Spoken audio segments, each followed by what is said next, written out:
Yeah, thank you for joining us, everyone, in the room and online. We've got a fair bit of macro overview to get through today, and then we'll talk about the portfolio changes a bit later on, or lack of changes. I guess one of the big stories has been the conflict in the Middle East, that culminating with the US striking Iran. I guess Steve or James, whoever wants to take this one, how did that affect global asset markets? And then, in particular, did that affect our portfolios? Because I'm taking this, am I, James? Yeah. Looking at you. I feel a glance, yeah. So it depends. So the 9-day war is or what we're calling the 9-day war. So that's the sort of height of the Israeli-Iranian conflict, which is mostly just an air battle, wasn't it? But the risk was that the Iranian response, particularly to the American bombing run, was that they would try and shut down the Strait of Hormuz, right? But shut down, but they basically interrupt the flow of shipping through that relatively narrow channel. So I think it's 60 kilometres wide, but of course the actual shipping channel is much narrower than that. But about a half of the world's oil comes through, half of the daily usage of world oil comes through that, and about half of natural gas too. So there's quite a lot of energy comes through that place. So the risk was that Iran would try to disrupt that flow to some extent. It was never that high in my view, but that was the risk. So you saw oil prices spike by $7 or $8 on the day that it was announced that the Americans had bombed the nuclear facility sites. But then it all settled down again, because the Iranian response to that was not to shut down the Strait of Hormuz, but just to send over some very well signalled, very well warned missiles over to an American base in Qatar. So, which was about the least that the Iranians could do possible. So everything just settled down really, really quickly. So there's a sort of risk premium on oil prices. So oil prices are higher than they've been for a while, mostly because of what's going on in the Middle East. So there's that risk premium that's associated with oil at this moment in time. That's probably seen in gold prices too, and all those kind of things. So the conflict is to increase risk premium on various assets. That's the effect. But that effect reached a peak for one day and then closed down again after things settled a bit. So, but that will carry on. Like the Middle East has never not been a problem. So, but we're at an unusually high level of risk associated with the Middle East. So there's a risk premium driven into commodities is the answer. That's how it affects the markets, and that then has it sort of that'll filter down into other asset prices in one way or another. So obviously, like government bonds, for example, if you've got a risk premium on oil, you've got higher oil prices, therefore you might have a higher expectation for near-term inflation, those kind of things. So that might drive yields a little bit higher. The yields themselves might knock onto equity prices, because equity prices are a sort of, one way of looking at equity prices today is that they are the current price or the present value of future cash flows that are discounted back at a current interest rate. So that's how it affects asset prices. And so it did for a bit, and then it settled down a bit. So that's where we are. Good. No ongoing. Other than that's it. The general increase in risk premium on the assets is there. Now, if that dissipated, like if there was peace in Ukraine all of a sudden, if there was some kind of announcement from the Chinese that they were not going to interfere militarily with Taiwan and stuff, then that risk premium in those assets would drop.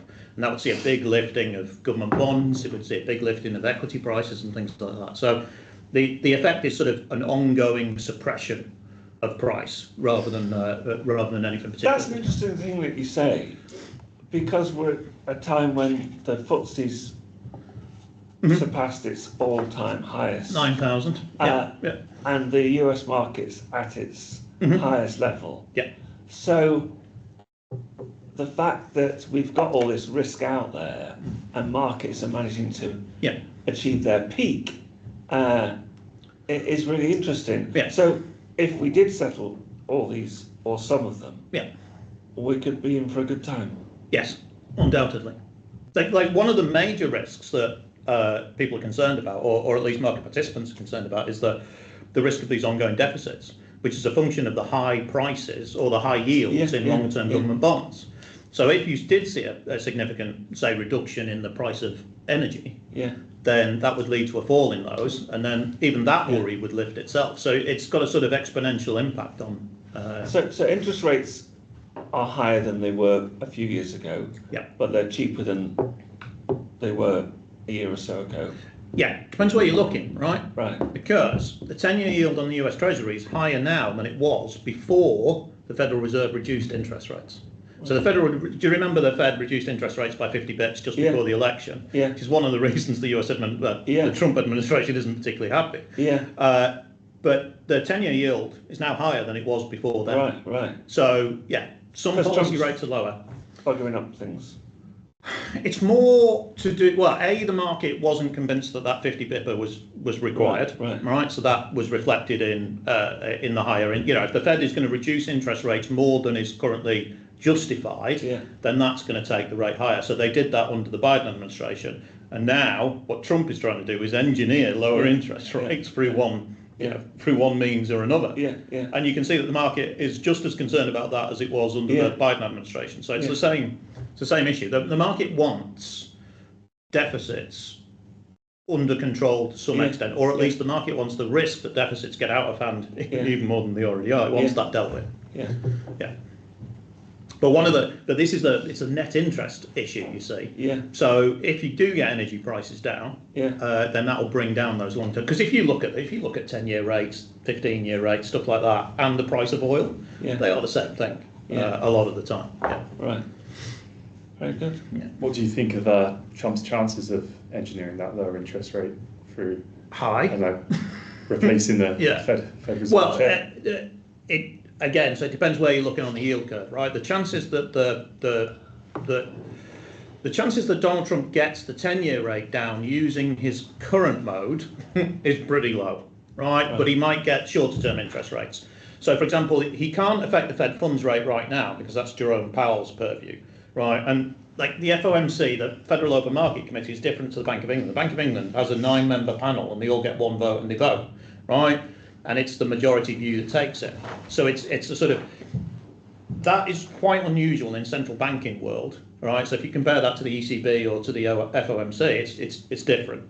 Federal Reserve, sorry. And that's why the Bank of England's got this reputation for being an unreliable boyfriend. Like, surprise results can often come from that. Not often, when I say often, it's once in a blue moon, but it's more often than other central banks. The Federal Reserve is a sort of consensus-making organisation, so it's very rare to see dissenters. So Jerome Powell is much more powerful than, say, Andrew Bailey is. Oh, thank goodness. But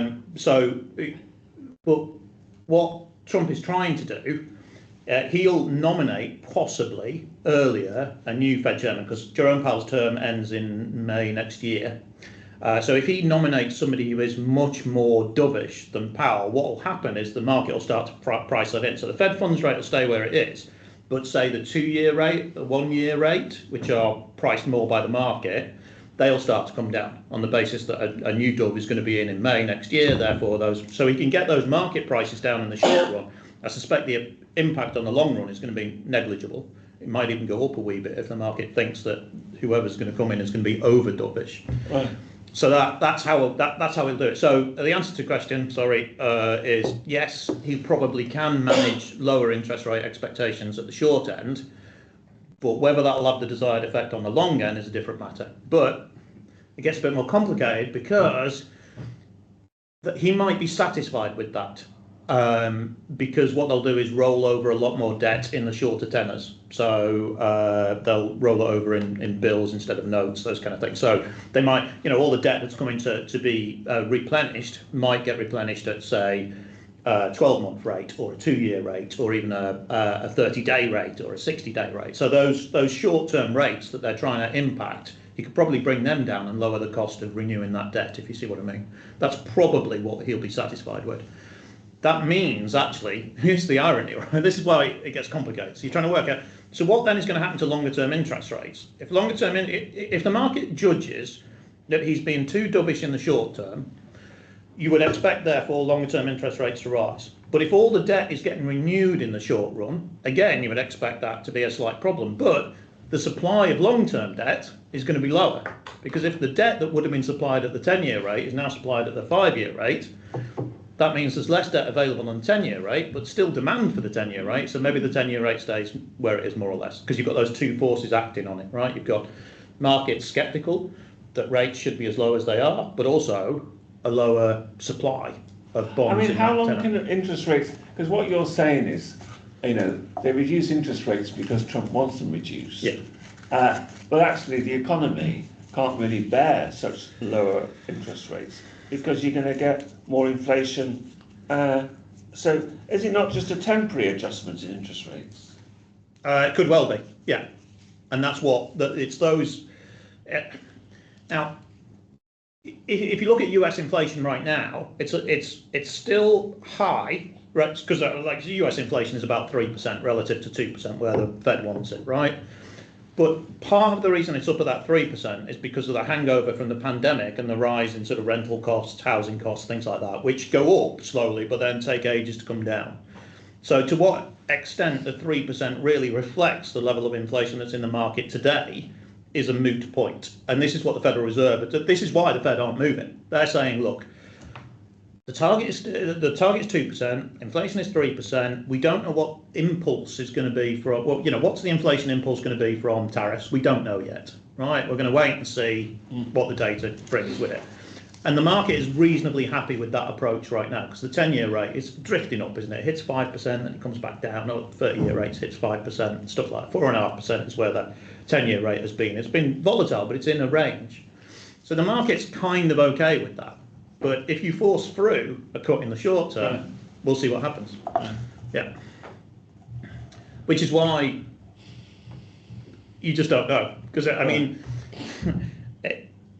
Trump is obviously sensitive to the market, right? This is where he backed down and imposed those 90-day moratoriums and things like that on the tariff threats and stuff. So, on the 9th of April, when things were really, really down, he backed off. So he obviously is sensitive to what the market is telling him. And Besant's a fantastic Treasury Secretary, in my view. He's very sensitive to these kind of things. So he'll have a word with Trump. And so it's difficult to judge which way it's going to go and where the markets are going to be. If the market makes a sudden movement, I know it'll revert back to where it was before. That's the only case. So whether the market makes a sudden movement upwards, I'll be relaxed about it. I won't think it's the apocalypse and the end of the world. If it takes a shift down, maybe it's an opportunity to purchase at that point, if you see what I mean. So we just have to wait and see. Yeah. I wonder if James might just give a quick update on where tariff negotiations are up to. Because it was the focus of our conversation last time. Does it look like it's going to be resolved anytime soon? Well, like Steve said, April we had that shocker in markets. We've got that chart, haven't we? Put together. Threatened tariffs. Yeah. What's actually in place and what's being threatened. Markets have been, like Simon mentioned earlier, we've got UK at all-time highs, FTSE 100 in local currency. The US market is way up there as well. And markets have kind of almost shrugged their shoulders. The blue bars on the chart here, that's basically what's in place at the moment, with the orange suggesting tariffs, showing what tariffs have been threatened by Trump, essentially from the 1st of August. The assumption is the UK pretty much stays where it is, and an uplift elsewhere, particularly in China and the EU. I mean, even with China, threatened 55%.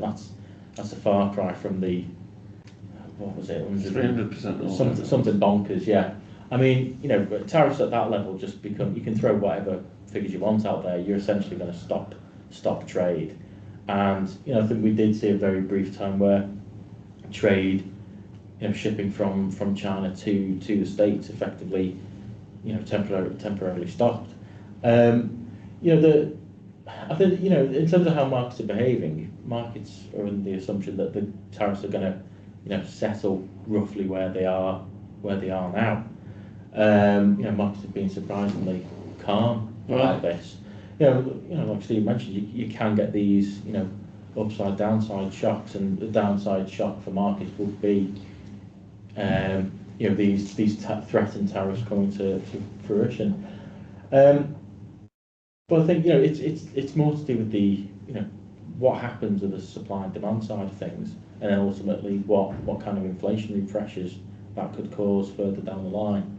you know, Trump slapping on, you know, so we've spoken about a few times on our calls about, you know, inflation is the year-on-year effect. So if you slap on whatever percentage tariffs, 10, 20% tariffs, that then goes in the figures. That, you know, that it's not having a year-on-year effect. You know, further down, 12 months down the line, you're not having that same impact on inflation.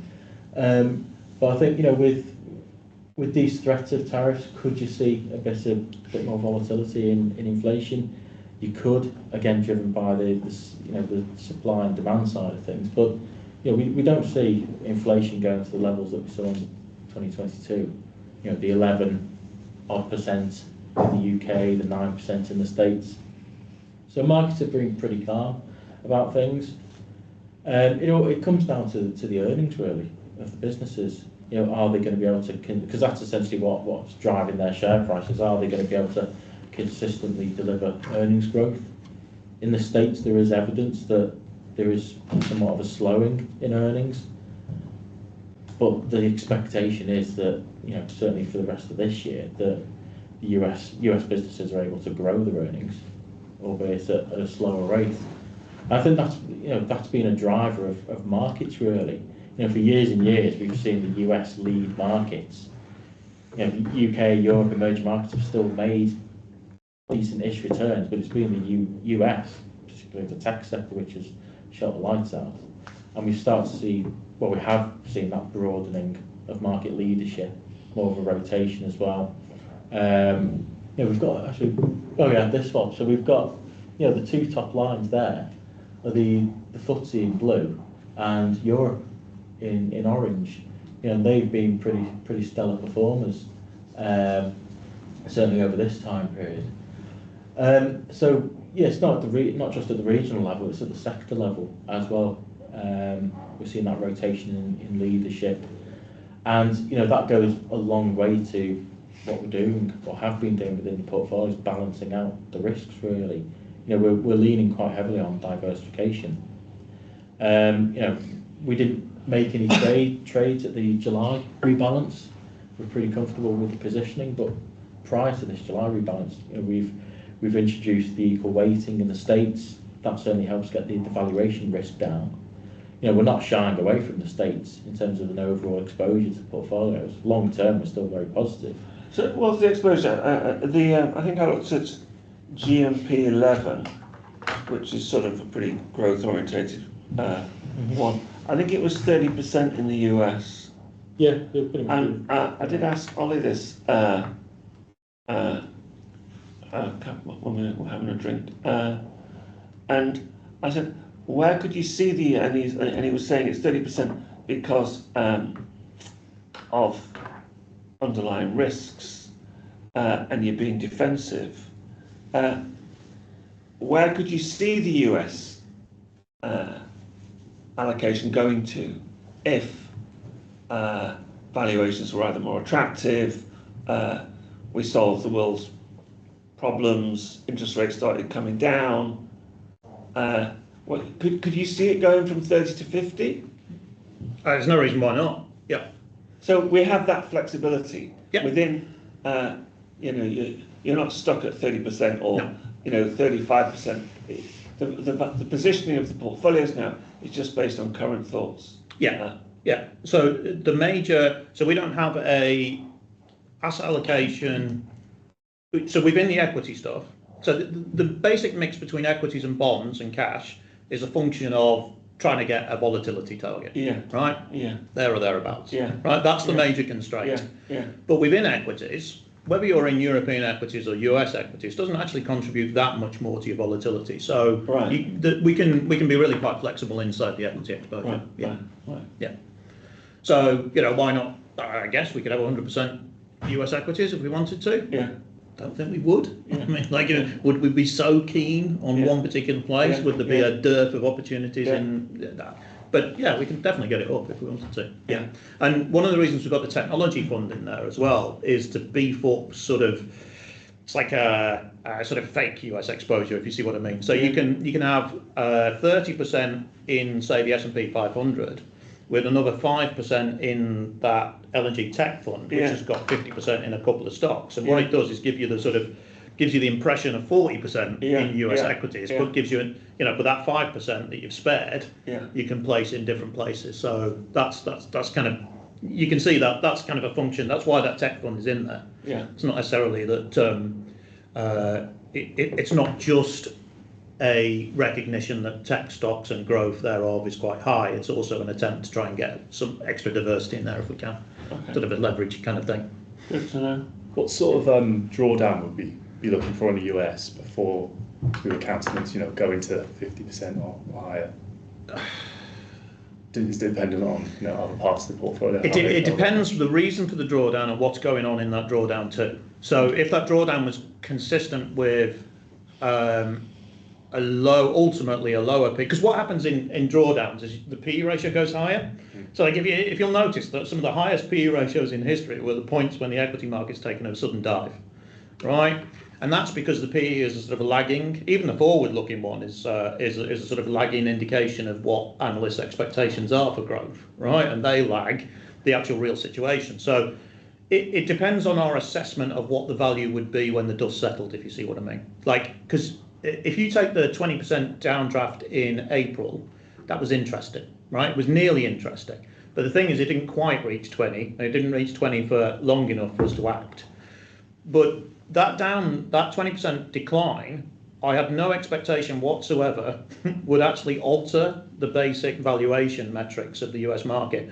Was the US market going to come down 20%, stay there, and therefore be revalued? No, probably not. It was coming down and likely to go back to that prior valuation point. So it depends on the nature of things, and it's more to do with, like, it's more to do with the stability of different regions and things. So right now, what you've got is difficult to pump up your exposure to US equities for two reasons. Number one is the tech valuations are so high, right? So if they came off the boil a wee bit, just, if prices stayed where they were for a while and earnings caught up for a bit, you only need 1 year's worth of earnings just to really affect that. It's like tech earnings are growing at what? 15% year on year since, if you go back 15 years or so and annualize the earnings in tech, they're up at 15%, right? So if you just waited a year with the price being calm, for goodness sake, those valuations had really changed, but the price isn't, it's well ahead of those. I forgot my point. Oh, well, right now, what's going on is in Germany, you've got this thing that equity markets really love. It's like they are sort of addicted to this stuff. You've got a German fiscal position, which is reasonable compared to everywhere else right now, and the German politicians have promised to make it worse, right? So they're going to say, we're okay fiscally right now, but we're going to make this horrible by increasing spending in one way or another. But the point now, if we did that from 100% debt to GDP, the equity market wouldn't like it, right? Because the bond market would go up on the back of that promise. But in Germany, you've got a slightly different situation because they start from 60% debt to GDP. So the market will be happy for it to go from 60 to 100%, which is bad, right? But the ECB is keeping rates down, so interest rates will kept on a high. The equity market will really participate in that. So it's difficult to free, if we want to increase American exposure right now, it's got to be relative to somewhere else. Where, would we take it from Europe? Probably not. There are a few other places we could take it from and stuff. There's some thematics in there that we could do, stuff like that. But it's just a balanced decision to make at each point. So I don't know, 20% in the back of my mind, right? If anywhere dips 20%, and the reasons for that dipping are not are ephemeral, i.e. they're not expected to last. So it's not a political change. It's nothing like this. It's just a reworking of the market's narrative, then that's usually a very good time. So 20% in my mind is, I'm always interested in stuff that's 20% down in the equity market, because and the only reason that is, right, is because in my lexicon, 10% down is a correction, 20% down is a bear market. So I'm interested in stuff that's now in a bear market, because in bear markets you tend to get forced selling. So what you want to do is buy stuff off people who are being forced to sell it, because they're price insensitive, because they're forced to do so. That's the time when you get opportunities.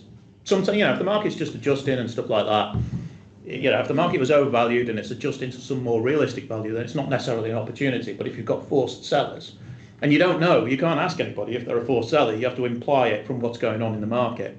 So you see the sort of annualized volatility rates pick up, you see these big drawdowns, these price shifts, that are sort of more discrete rather than continuous, if you see what I mean. If you see a big straight up line, what normally happens is markets trade every couple of seconds and stuff like that. Big, deep liquid markets, you've got a price every second or so, right? Sometimes milliseconds, right?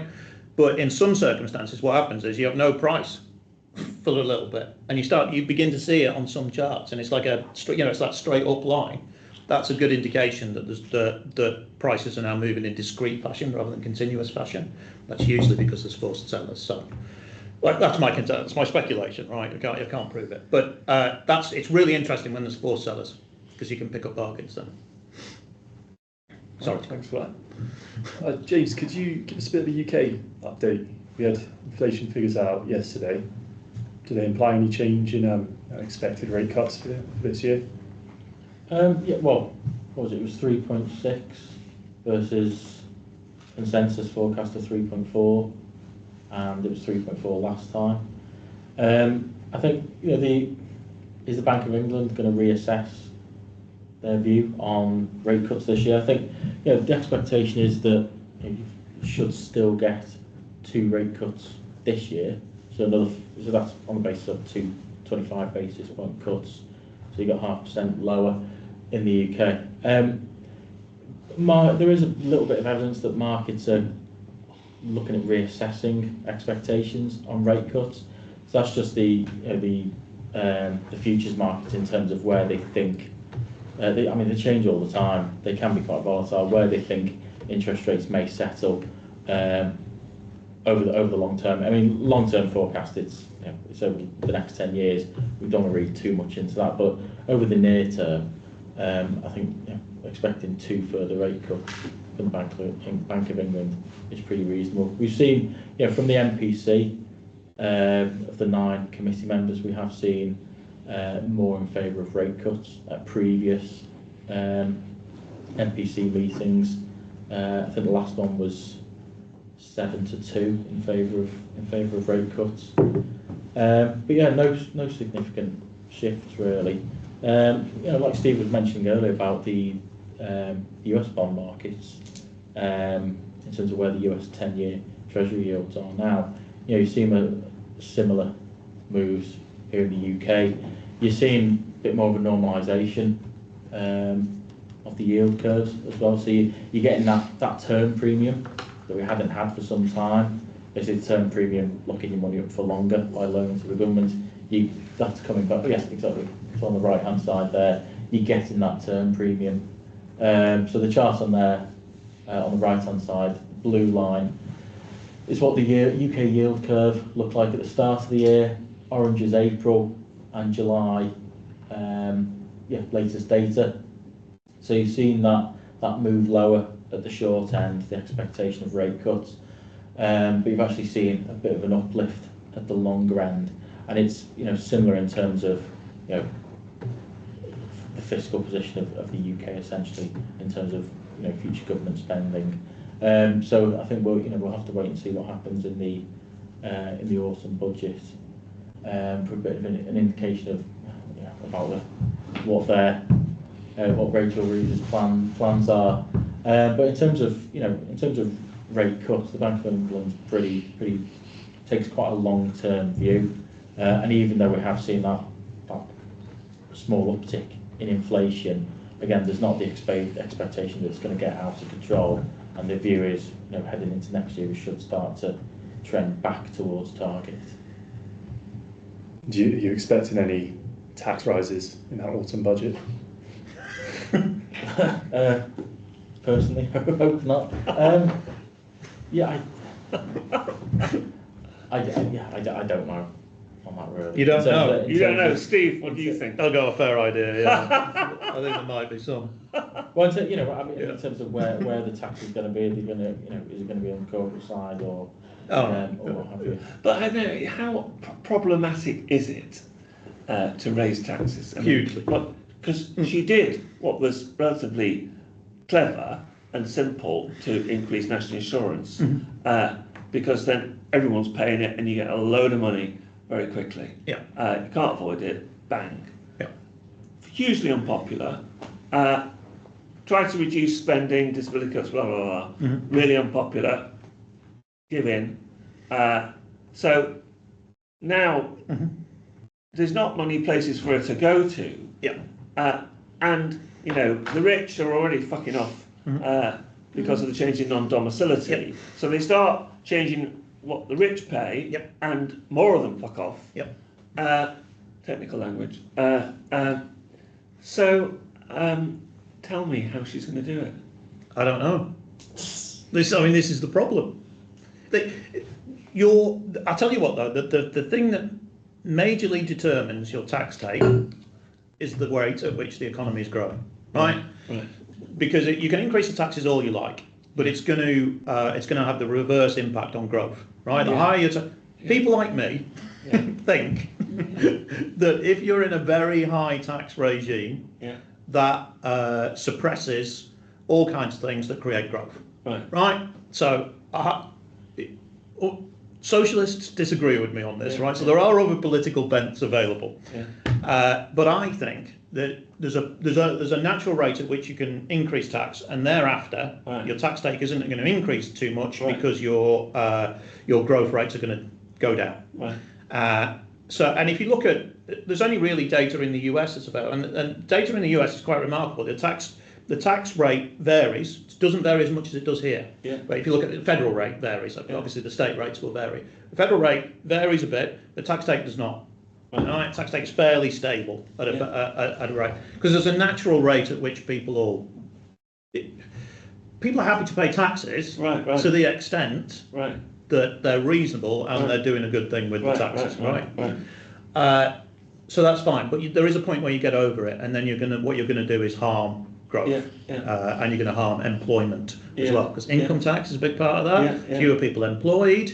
We have a very large number of people not employed in this country, therefore they're outside of the remit of the income tax brackets, but they also receive quite a lot of money from the state as well. So what she's doing, in national insurance, stuff like that, you can see the reduction in the employment rates ever since that October budget, and the increase in food costs, which has an underlying effect on inflation, stuff like that. So this is what the market is worried about. The market is deeply concerned that, the major concern that the market has is the extent to which the government has the ability to easily pay back its money. Right? I don't think anybody thinks that the UK government, the German government, the Japanese government, the American government are going to renege on their debt, right? Nobody has any reasonable expectation of that. But the question is, what are they going to do in terms of manipulating that interest rate? Like yield curve control and stuff like that. And in Britain, I won't go into that too much because this is already too long a question, but I don't know is the answer. She's stuck between a rock and a hard place. And also it's the OBR system. So we've committed. She's at the mercy of whatever the OBR are forecasting will be the fiscal headroom.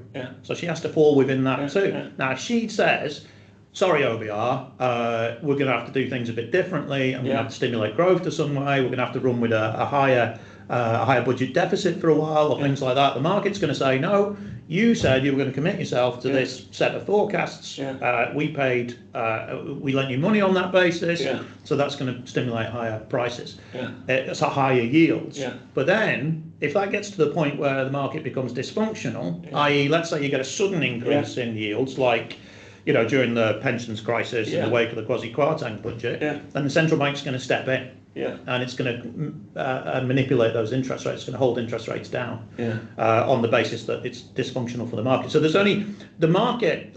These bottom vigilantes that people say don't have the control that people anticipate they do, and that's the problem. And then it forces. So it should. If you've got a problem that needs to be characterised by high yields, and you've got a central bank, a very powerful institution, suppressing that, pushes the problem somewhere else.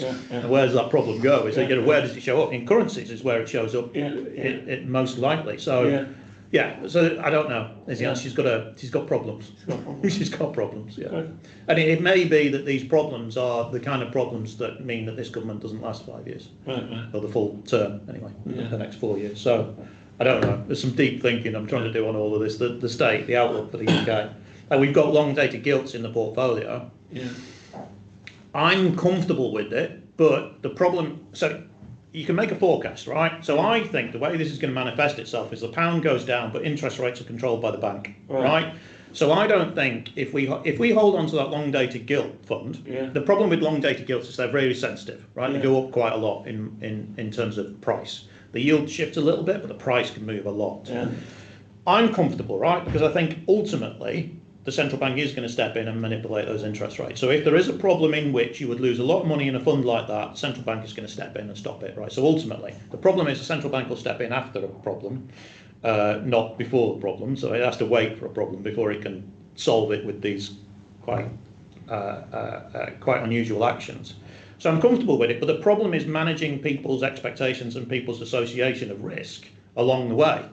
You say, well, do we want to shorten our duration in these kind of conditions is the key question. But then, the problem with shortening your duration is, if you get a bog standard, so if America goes into recession for one reason or another, long-term interest rates are going to come down, whichever way you look at it. They're going to go back up afterwards, right?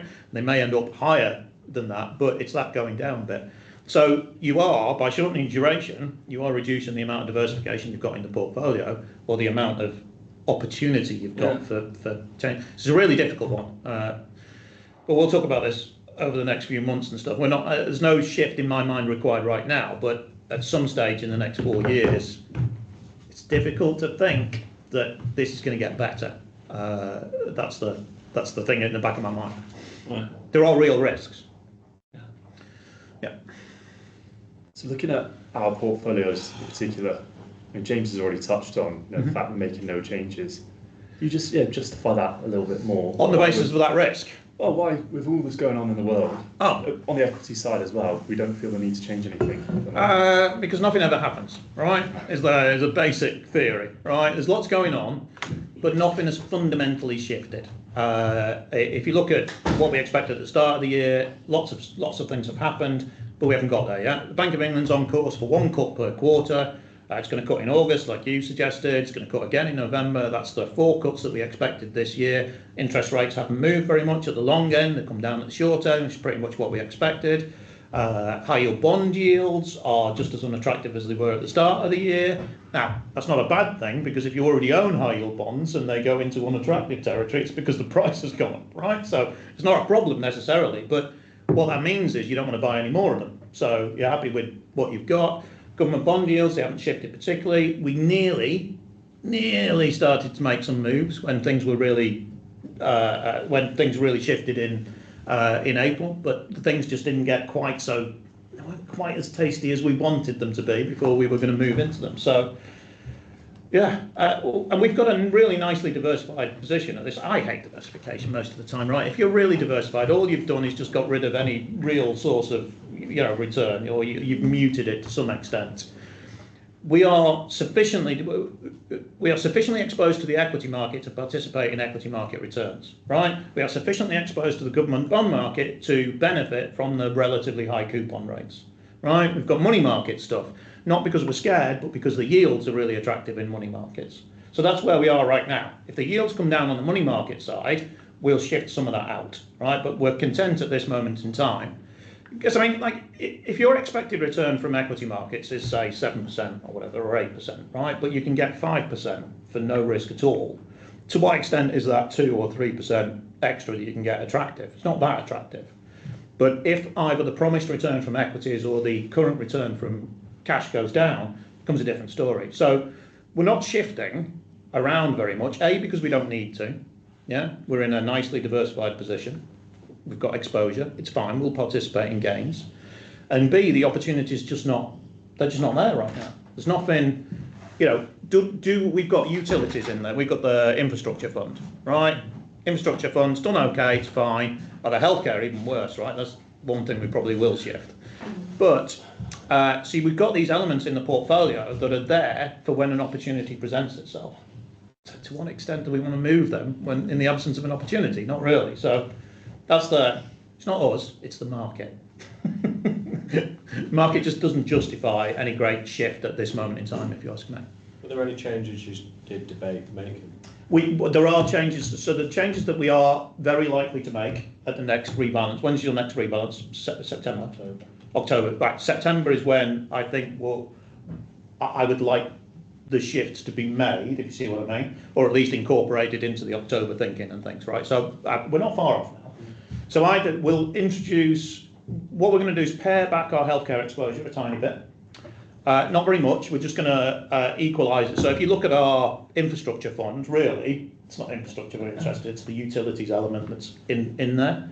And we've got healthcare at this level slightly higher than the utilities exposure. We'll bring that down so that we're not really reducing our defensive position very much. But it depends what you mean by defensive, right? Because healthcare, that's defensive in the event of a recession. It's not very defensive in the event of a geopolitical risk, right, where oil prices rise. It'll be okay, but it won't actually give you a benefit. So I think the chances of a US recession are lower than the chances of a major geopolitical eruption causing commodity prices to spike, if you see what I mean. So we'll be buying a commodity fund. So in the past, we've sort of relied on natural resources type funds, so which are just equity funds that invest in miners and stuff, and various raw material producers and things. But L&G have launched a commodity index tracking fund that tracks the underlying spot price of oil and gold and agricultural commodities and things like that. It does it through the futures market. So we don't have to buy an equity fund, we can buy an actual commodity fund. It was launched a few years ago, but it's done what we expected to do. We're happy, we're comfortable with it. So we'll swap a bit of healthcare for that commodity type fund, just at a low level. No, we're not talking about, it's not a big shift, it's just, well, we've got these defensive equities, but if your major risk was recession, but your major risk might be something else, or at least that major risk might still be the recession, but it's gone from 60% to 55%, etc., frees up some exposure, if you see what I mean. So the commodity element is probably what we'll do. That's most. We will do that if I can convince these two boys of the You're making a picture, aren't you? to sneak it in when nobody's You've looking. seen a shock on their face. Yeah. And then there's some really hard work to be done thinking about exactly how we position our government bond exposure. So that switch with the commodities healthcare is not necessarily putting more risk on the table, it's just diversifying in a different way. Yeah, exactly. But see, this is how you have to. The commodity fund is a much riskier fund than the healthcare fund, right? So if we were to measure sort of daily volatility, then we would be increasing the risk. That's fine, right? But that's one element of risk. But actually what we're doing is just increasing our hedge against a very specific risk, which would be a commodity price spike. Yeah, so you can only do that by adding volatility to the portfolio, unfortunately. Except in that circumstances, if it pays off, then it's really reduced your risks. Do you see what I mean? Yeah. Yeah. James's shocked face behind you. Yeah. Well, I mean, like Steve said, it wouldn't be a huge position. Like we were talking about GMP 11 before, that's sort of 7% healthcare. Yeah. So it is just shaping a bit. So there wouldn't necessarily be a need to, if rates got cut as expected in whenever it is, August, September or something like that, there's no change to the portfolio composition based on a rate cut.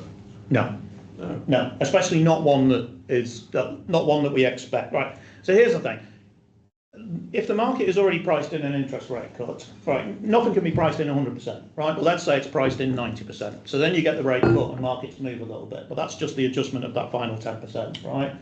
What's more, if the markets do expect something and it doesn't happen, then you've got the 90% to reprice, if you see what I mean. So what you've got to figure out is what you think is going to happen, what the market thinks is going to happen, and if there's a difference between the two, then you've got a position to play. But right now, like we started this year expecting 4 interest rate cuts, the market didn't think we did, but now the market completely thinks we did.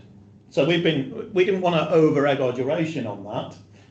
So we've that would have been an opportunity for us to increase our duration, but we speculated that interest rates at the long end are going to stay where they were, so there wasn't really an opportunity, if you see what I mean. So that all of that, you've got to factor all of that stuff in. But yeah, an interest rate cut in August is exactly what the market expects. So the current prices are not going to shift by very much, just the residual, like I said. So there's not really a great opportunity on the back of that stuff. I don't think. No. What might change that balance is, so I think that one interest rate cut per quarter is going to extend into next year, and right now the market doesn't. So I think we'll end up at 3% by Q3 next year. Market doesn't. Market thinks we'll end up at 3.5%, and that's where we're done.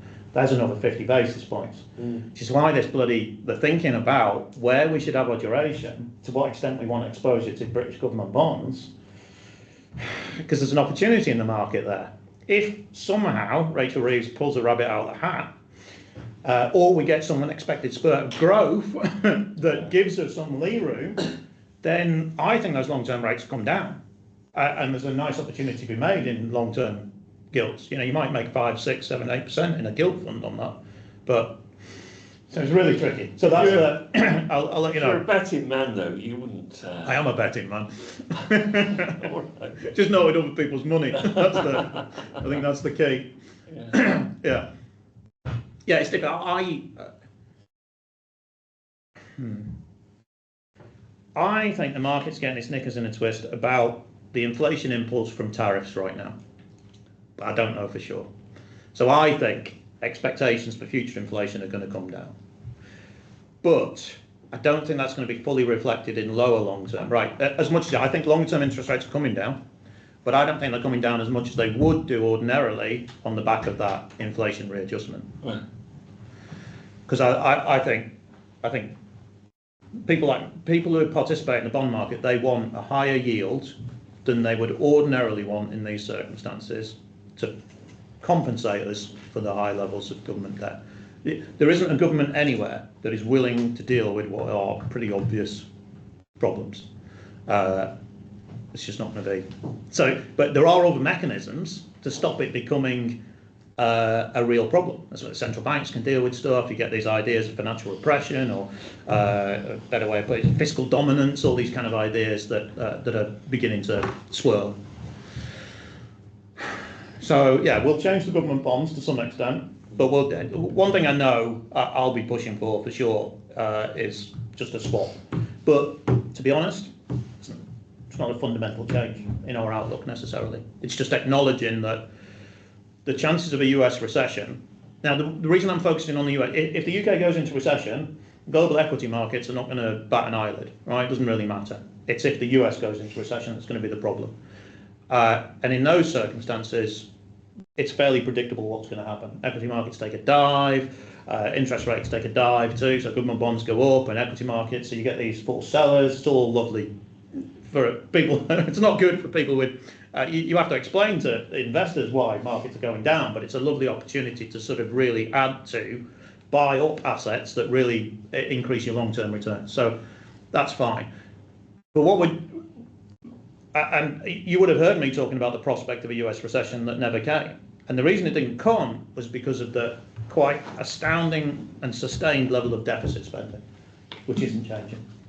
So if you've got high, because if you, like, you know, the UK lost 0.1% of GDP in, what was the number? Was it May's number? It was May's number, wasn't it? Right, so our economy is shrinking in real terms, but inflation is 3.6%. So the nominal value of the UK economy has gone up by 3.6%. Right, we think it's shrunk, but it hasn't. It's shrunk in real terms. The actual economy has gone up because the price of everything has gone up. So you've got this base layer of growth. Ordinarily, if inflation's at 2% and real growth is 2%, that gives you 4% nominal growth. That's your base layer of return. But even with a shrinking real economy, we've got 3.6% growth in nominal terms, which is not far off what a normal rate of growth would be in real terms, if you see what I mean.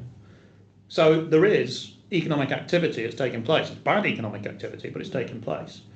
And that's why I'm not, I just think the chances of a US recession with nominal rates of growth this high, it's not happening. Not yet, anyway. What's that? I'll walk out now on the Wall Street Journal on a headline. We had a question come in before this meeting about the structure of portfolios as a whole, and 60-40 in particular, which is equivalent to GMP8, and comparing that to perhaps a 50-30-20 structure, so 50% equity, 30% bonds, 20% alternatives, and specifically private equity for the alternatives. What's your view on that? Who asked that question? Phil. Phil. Yeah. So specifically private equity, Yeah, focus on private equity. which is equity, but privately traded instead of publicly traded. So the answer to that is I have nothing against people investing in private assets of any whatever, right? It's fine, but not in these portfolios to any great extent. Now, we could sit down with the MD of the firm and sit down with some of the some advisors and talk about the implications for including private equity, but it would always have to be held at a small proportion, right? Because they're illiquid, they don't have as much information as everything else. So the things that we could do with that sort of side of the portfolio is much more restricted than what we could do on the rest, right? From a reputational position, from an understanding position, things like that. Like the FD at our firm is a private equity guy. Like there's some Yorkshire private equity firms that send him in to businesses that they've acquired to try and derive some value out of them, right? He understands all of that, but I don't. I haven't had a great deal of experience trading with private equity and stuff. So so first off, you've got to understand where your knowledge base is, right? So I would suggest that the knowledge base is not quite where it needs to be. I'm talking about myself more than you guys, obviously. But there are a few sort of private equity investment trusts and things like that we could access, and these private equity trusts are well respected, got long-term track records, so we could, right? But only to a very limited extent.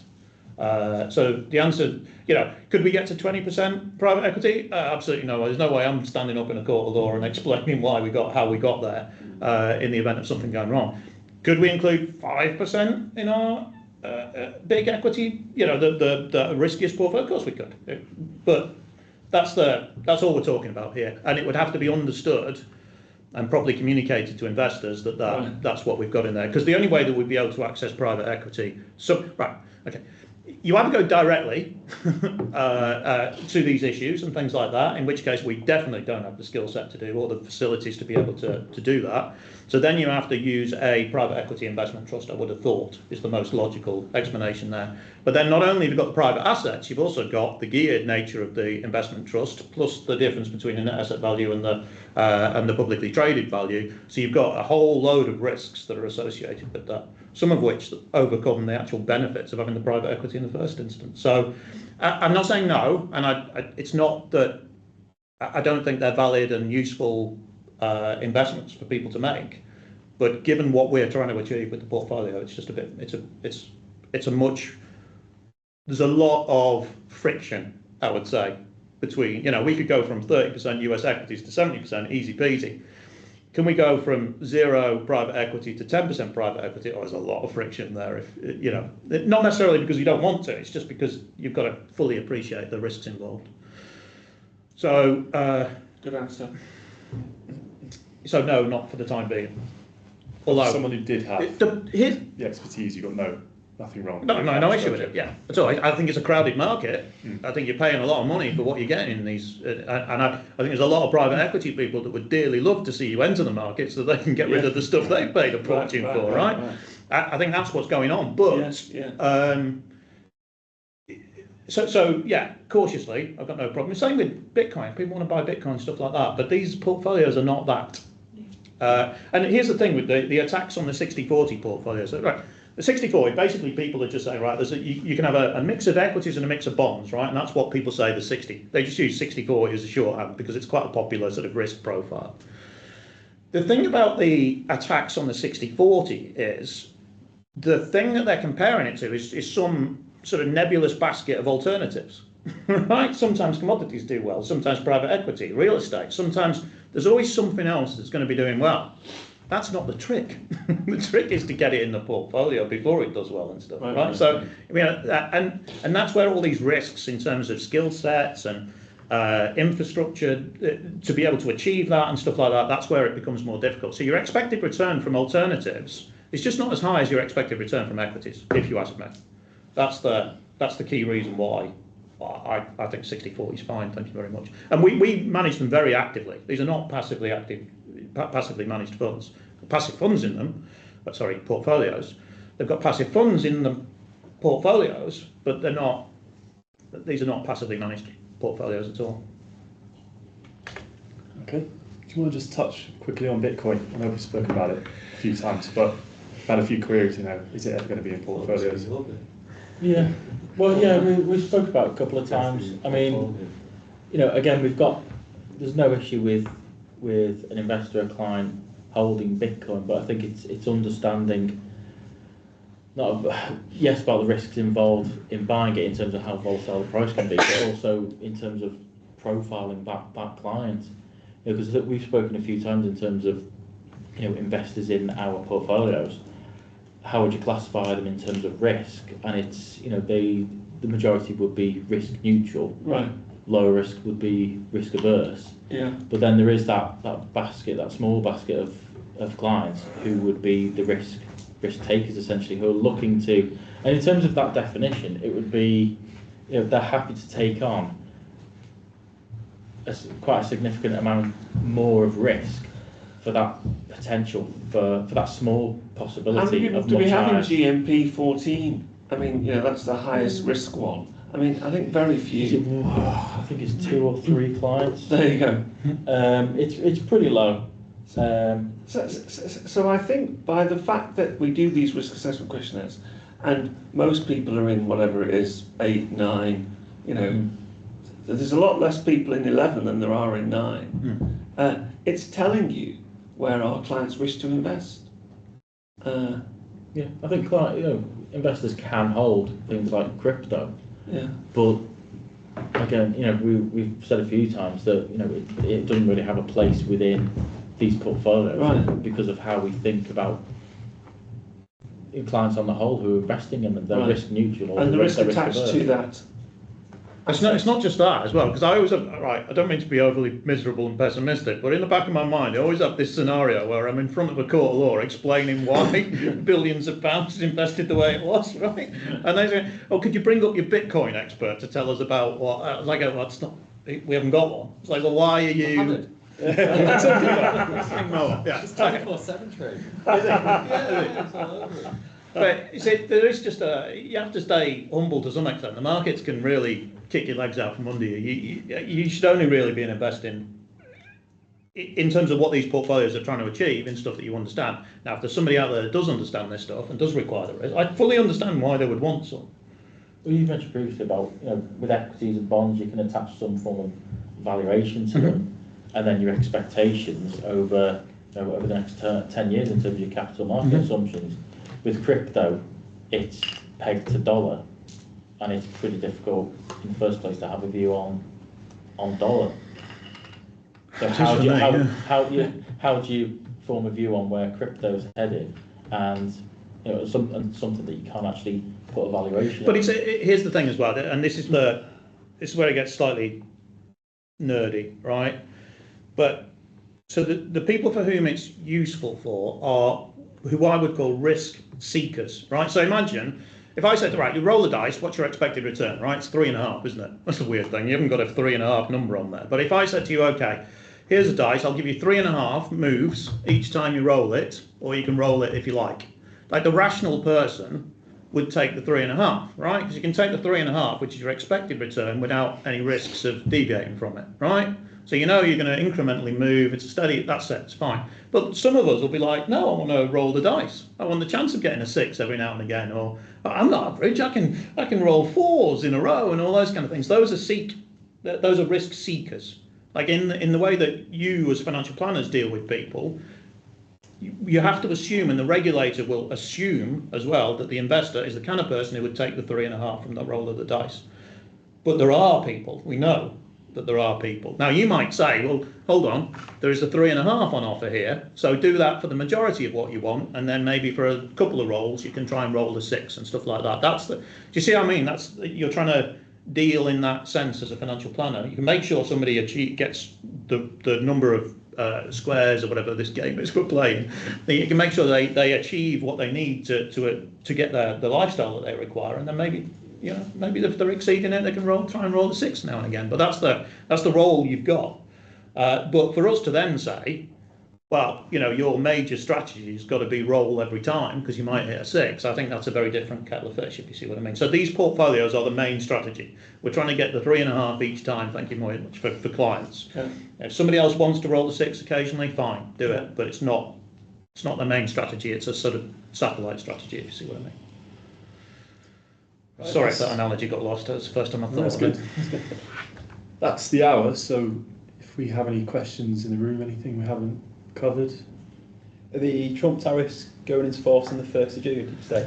1st of August, sorry. Or August. June. Yeah. It's when they're threatened to go in. Yeah. Who knows?